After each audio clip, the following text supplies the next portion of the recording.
Hi, this is Divine Thursday for May 28th, 2020. I'm your host, DM Gallibond.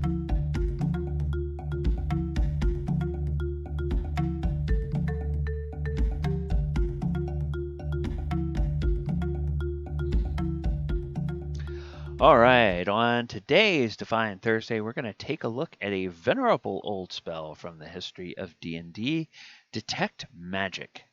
Now, one of the reasons that I like doing this show, and one of the things that I think is helpful about these segments, is that when you look at how a particular monster or spell or um, weapon or some sort of ability has changed over the different editions of D&D, it gives you as a DM a little bit more in your toolbox because you can use those older iterations of that aspect of D&D to inform your own game world. So if you're running a homebrew game, or even just table rules that you want to use around your table, it kind of widens out the options that you have and makes your D&D game feel a little bit more individual to you.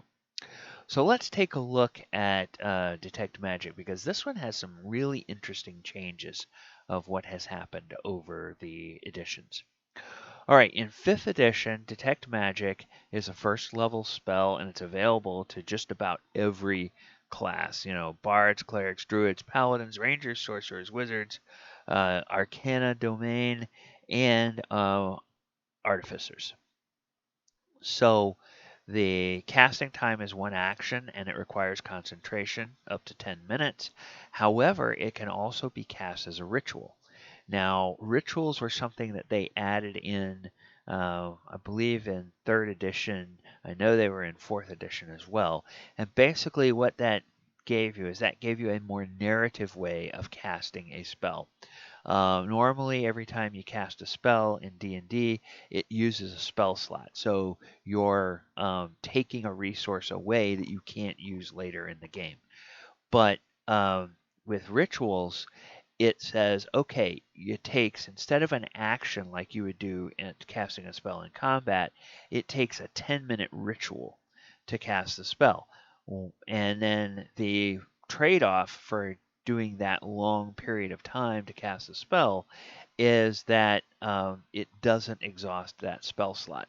So if you detect magic as a ritual, then later on, if you get into a combat, you still have that spell slot available that you can use for something, that's more useful in combat. Also, that means if you have had a long, harrowing fight and you have exhausted all of your spell slots, but there's treasure and you want to find out if any of that treasure is magical, you can pull all of it together in a pile and then do the ritual detect magic to see how many things, if anything, glows with the magical aura. And you can use the action to see a faint aura around visible creature or object in the area and learn its school of magic, if any. Now, in 5th edition, it actually has a few things that block it, and that's something that's common from some of the other editions of the game. But as we'll see, the range, the duration, and the scope, if you will, of where you can detect the auras is very different from edition to edition. So let's go all the way back to original D&D. Now, this was the original D&D before Advanced Dungeons and Dragons, which is often AD&D, which is often considered first edition. So this is pre-first edition. And Detect Magic lasted for 2 turns, which is 20 minutes. And it was a range of 60 feet, so everything within 60 feet. And this was one of the few spells that early on was available to both clerics and to wizards, or magic users as they were called in those days. And they also repeated the spell block for each different class, which was kind of clunky. And instead of like later editions, they just said, oh, okay, fine, here's who can use it. And the spell works the same for everybody. So the caster sees a glow around magical objects, creatures, or places within the spell's effect. And the glow doesn't last very long. Now that's interesting. The duration is 2 turns, but by saying the glow doesn't last very long, that makes you wonder, like, oh, okay, you see something and it will glow for a few seconds and then go away. But then, can you look at that same thing again and see it glow more? Or are they saying that it won't last very long means, oh, it only lasts 20 minutes, so you better hurry up and use it? It's kind of an interesting way that they have to word it, and it's a little vague in that regard, in my opinion. All right, then we move to AD&D, and once again, it's available to both clerics and to magic users. Detect magic. Now this time it lasts only 1 turn. And the range, this notation that they have here, means the range is 30 feet indoors or 30 yards outdoors. So it's a 10-minute duration instead of 20. There's the 10-foot wide path up to 30 feet long. So that means that unlike 5th edition and or original D&D, if there's a magic aura over here, um, it's not going to catch your attention out of the corner of your eye. You have to actually be looking in that direction within a path 10 feet wide up to 60 feet long in order to see a magical aura over there. And again, it has restrictions on what will block the effectiveness of the spell. Second edition, now it changes yet again. So it's 10 feet wide, 60 feet long, and it's 2 rounds per level. So now a round in these days was, there were 10 rounds.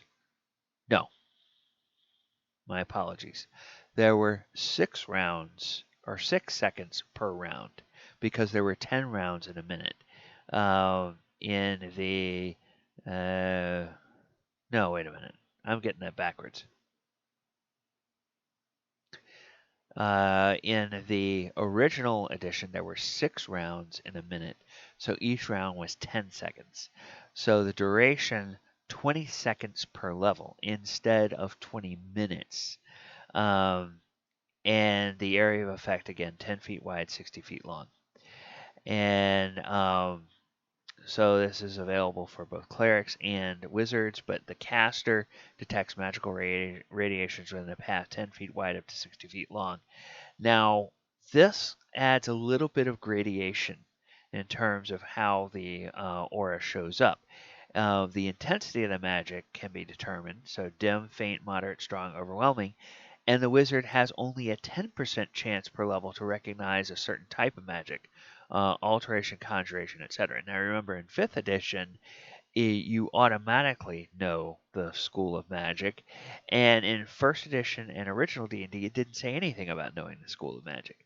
And then the caster can turn, scanning a 60-degree arc per round. So now this gives you, okay, how much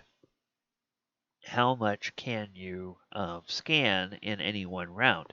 And so that means that depending on the level of the caster, you might just to be able to turn an entire circle, you might have to expend more than one casting of this spell, depending on your level. Now, of course, as you get higher level, it lasts longer, more rounds, but it will never get to the 10 minutes that the 5th edition spell and some of the earlier edition spells will last.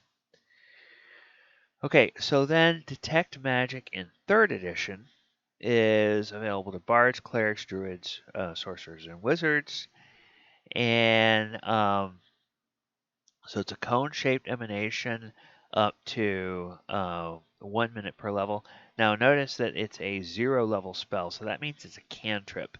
So that means you can just cast it over and over and over again without exhausting the slot. And it doesn't require that ritual trade-off that the 5e version of the spell does. And then an interesting thing here is that the amount of information revealed depends on how long you study a particular area or subject. So the first round, you know it is the presence or absence of magical auras.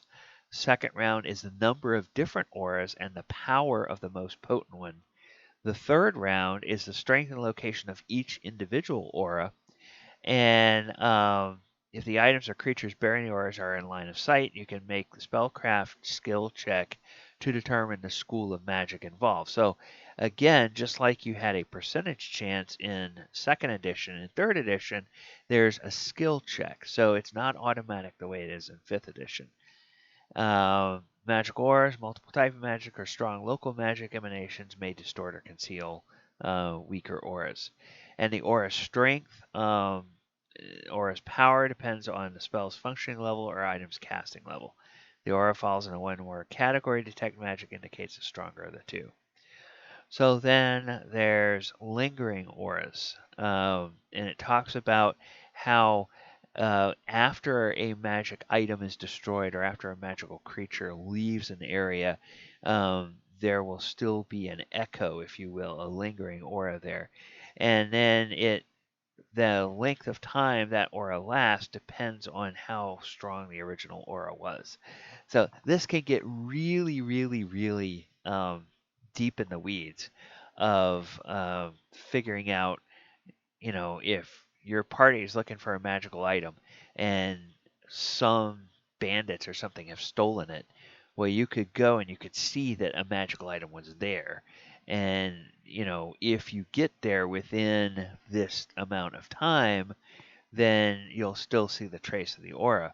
But of course, as you notice here, that unless it's an overwhelming aura, or very, very potent item, um, it'll be gone within an hour. The aura will be gone within an hour. So if you see the aura of something that's been stolen, well, uh, almost always know that you've gotten there pretty quickly after the thieves have done away with it. And then there's uh, also a bunch of other different detect magic aura powers, and it will tell you the some of these different things in this little table here.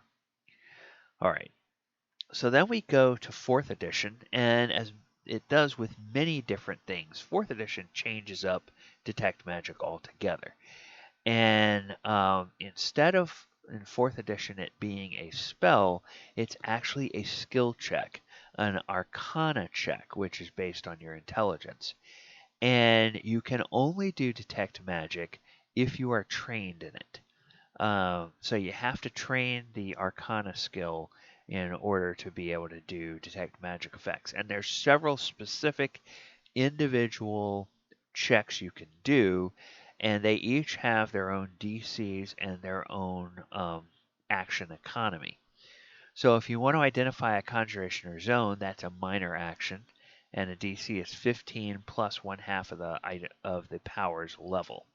Um, every spell, which they call a power in fourth edition, every power has a level.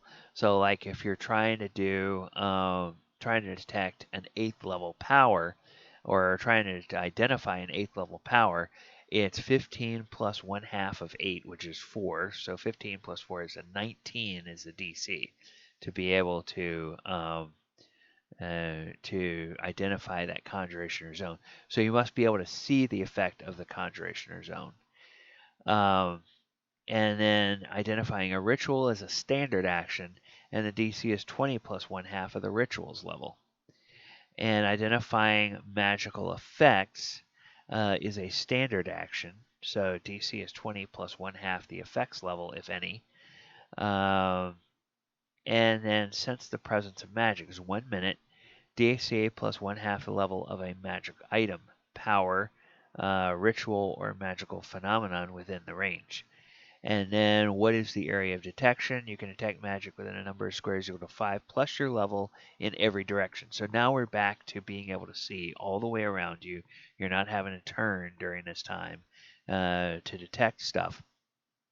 And then equally interesting here is that this is the only edition where it says you can ignore any sources of magical energy you're already aware of and ignore all barriers. You can detect magic through walls, stone, walls, doors, and such.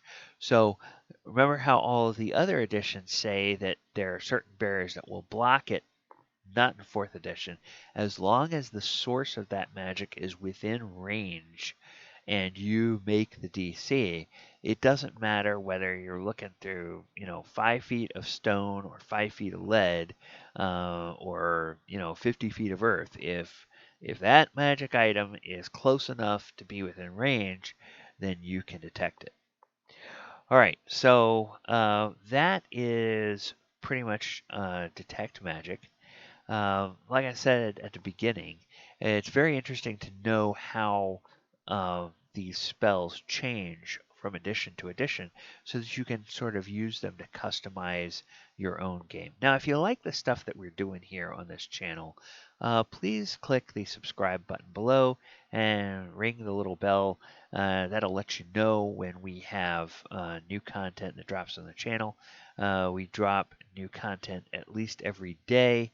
Like I said, one of the things I enjoy doing is just kind of giving DMs and even players as well an idea of how things have changed over time so that you can bring ideas to your particular game and your particular campaign that might help it help yours feel a little bit more customized and a little bit different and unique, especially if you're playing in 5th edition.